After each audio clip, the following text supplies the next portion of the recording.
অনেক অনেক বছর আগের কথা। হজরত আদম আলাহিসাল্লামের বংশধররা তখন পৃথিবীতে ছড়িয়ে পড়েছে। প্রথম দিকে মানুষ আল্লাহর ইবাদত করত, তাওহীদে বিশ্বাস করত। কিন্তু সময়ের সাথে সাথে মানুষ ধীরে ধীরে সত্য পথ থেকে দূরে সরে যেতে শুরু করল। প্রথমে তারা তাদের পূর্বপুরুষদের মধ্যে যারা ভালো মানুষ ছিলেন, যারা আল্লাহর অনুগত ছিলেন, তাদের স্মরণ করার জন্য মূর্তি বানাতে শুরু করল। ওয়াদ, সুয়া, ইয়াগুস, ইয়াউক ও নশর, এই 5 জন নেককার মানুষের নামে মূর্তি তৈরি হল। শুরুতে মানুষ বলতো এগুলো শুধু স্মৃতিচিহ্ন, কিন্তু সময় গড়ানোর সাথে সাথে পরবর্তী প্রজন্ম ভুলে গেল আসল ইতিহাস। তারা ভাবতে শুরু করল যে এই মূর্তিগুলোই হয়তো উপাসনার যোগ্য। শয়তান তাদের মনে কুমন্ত্রণা দিতে লাগল। আস্তে আস্তে পুরো জাতি শিরকে নিমজ্জিত হয়ে গেল। মানুষ তখন নিজেদের মধ্যে 2 ভাগে বিভক্ত হয়ে গেল। একদিকে ছিল ধনী ক্ষমতাবান মানুষেরা, যারা এই মূর্তি পূজার নেতৃত্ব দিত। তারা মন্দিরের পুরোহিত ছিল, মানুষের কাছ থেকে নজরানা নিত। আর অন্যদিকে ছিল সাধারণ দরিদ্র মানুষ, যারা অন্ধভাবে এসব ধনীদের অনুসরণ করত। পুরো সমাজে ছড়িয়ে পড়েছিল অন্যায়, অত্যাচার, ব্যভিচার। মানুষ আল্লাহকে সম্পূর্ণ ভুলে গিয়ে শুধু দুনিয়ার ভোগবিলাসে মত্ত হয়ে পড়েছিল। ন্যায় অন্যায়ের বোধ হারিয়ে ফেলেছিল। শক্তিশালীরা দুর্বলদের উপর অত্যাচার করত। এমন অন্ধকার যুগে আল্লাহ তাআলা তার রহমতে হিসাবে পাঠালেন একজন মহান নবীকে। তিনি হলেন হজরত নূহ আলাইহিসসালাম। হজরত নূহ আলাইহিসসালাম ছিলেন অত্যন্ত নেককার, সৎ ও বিবেকবান একজন মানুষ। তিনি নিজের জাতির এই পতন দেখে খুবই কষ্ট পেতেন। মনে মনে আল্লাহর কাছে মানুষের হেদায়েতের জন্য দোয়া করতেন। একদিন আল্লাহ তাআলা তাকে নবুয়ত দান করলেন। জিব্রাইল আলাইহিসসালাম এসে তাকে বললেন, হে নূহ, আল্লাহ তাআলা আপনাকে আপনার জাতির কাছে রাসূল হিসাবে পাঠিয়েছেন।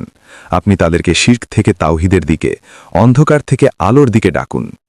নূহ আলাইহিসসালাম তখন প্রায় 40 বছর বয়স্ক ছিলেন। তিনি সাথে সাথে আল্লাহর আদেশ মেনে নিলেন এবং শুরু করলেন তার জীবনের সবচেয়ে কঠিন মিশন। তিনি প্রথমে গেলেন তার নিকটতম আত্মীয় স্বজনদের কাছে। নিজের পরিবারের লোকদের বললেন, আমি তোমাদের জন্য আল্লাহর পক্ষ থেকে একজন সতর্ককারী এসেছি। এই মূর্তিগুলো কোনো কাজে আসবে না। এগুলো তোমাদের কোনো উপকার বা ক্ষতি করতে পারে না। তোমরা এক আল্লাহর ইবাদত করো, যিনি তোমাদের সৃষ্টি করেছেন, যিনি তোমাদের রিজিক দেন, যিনি তোমাদের জীবন ও মৃত্যু দান করেন। তার পরিবারের কিছু মানুষ তার কথা শুনল এবং ঈমান আনল, কিন্তু অনেকেই তাকে উপহাস করতে শুরু করল। এরপর তিনি বের হলেন সাধারণ মানুষের কাছে। তিনি বাজারে যেতেন, রাস্তায় দাঁড়িয়ে মানুষকে ডাকতেন। তিনি বলতেন, হে আমার জাতি, তোমরা আল্লাহকে ভয় করো। তিনি ছাড়া তোমাদের কোনো সত্য উপাস্য নেই।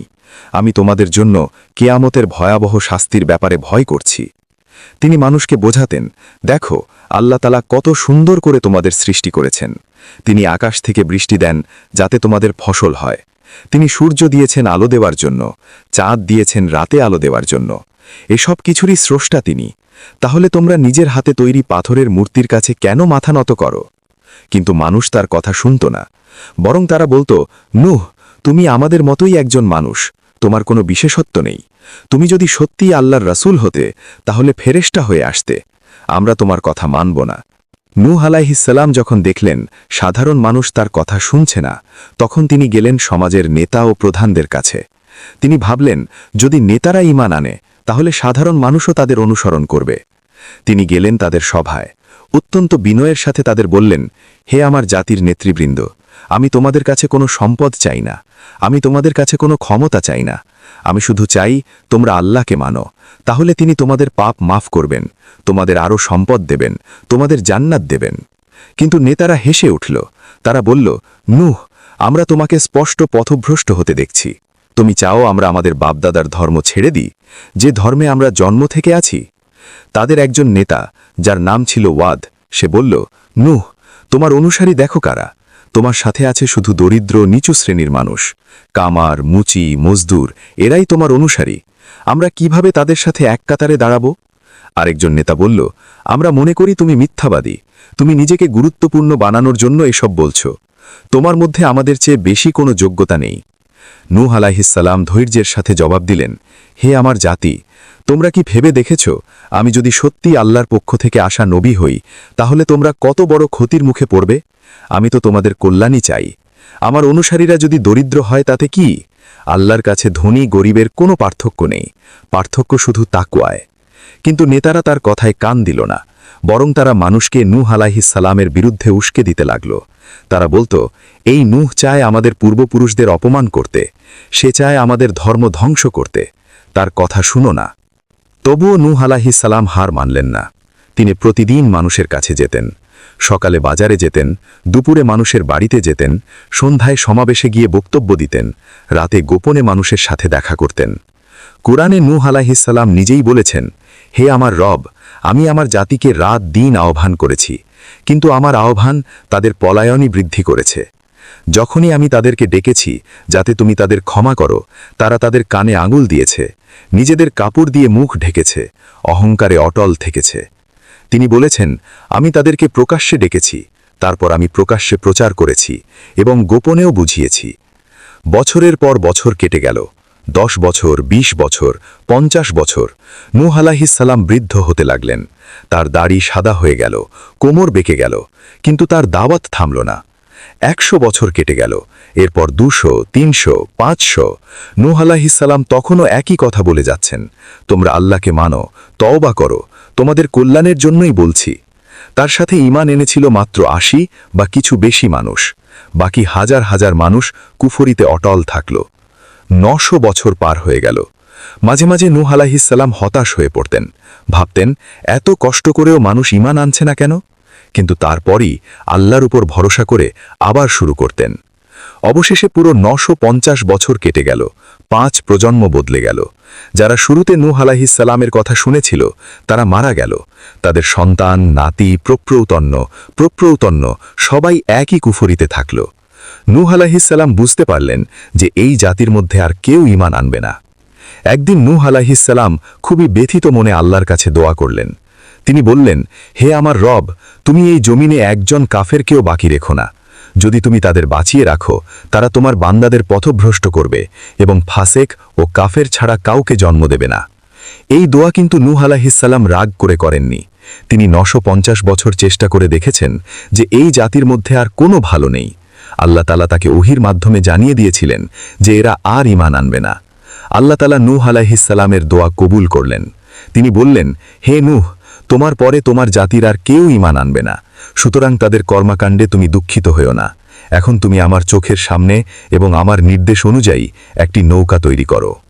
নূহ আলাইহিস সালাম তখন প্রায় 1000 বছরের বৃদ্ধ, কিন্তু আল্লাহর আদেশ পেয়ে তিনি নতুন উদ্যমে কাজ শুরু করলেন।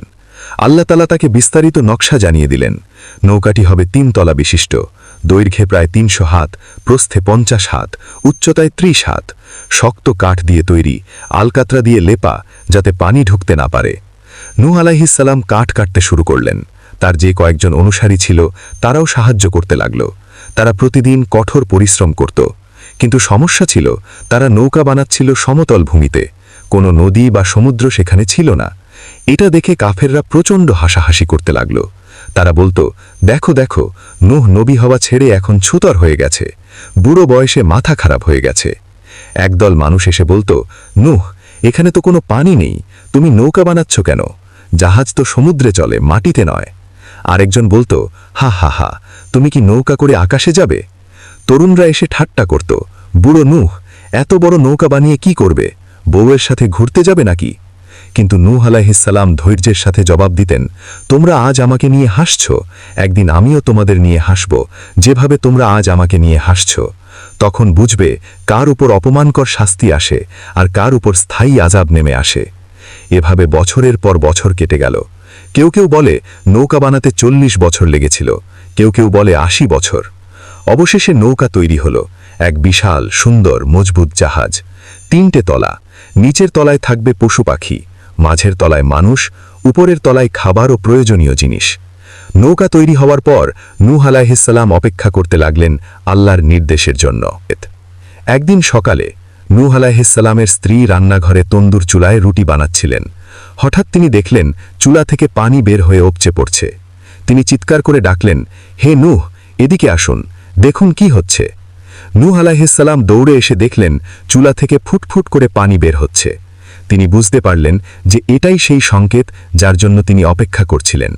আল্লাহ তাআলা তাকে আগেই বলে দিয়েছিলেন যে যখন তুমি দেখবে তন্দুর চুলা থেকে পানি উথলে উঠছে, তখন বুঝবে যে সময় হয়েছে। নূহ আলাইহিস সালাম সাথে সাথে তার অনুসারীদের ডাক দিলেন। বললেন, তাড়াতাড়ি করো, প্রত্যেক প্রজাতির প্রাণী থেকে এক জোড়া করে ধরে নিয়ে এসো, সময় খুব কম। তার অনুসারীরা ছুটে গেল।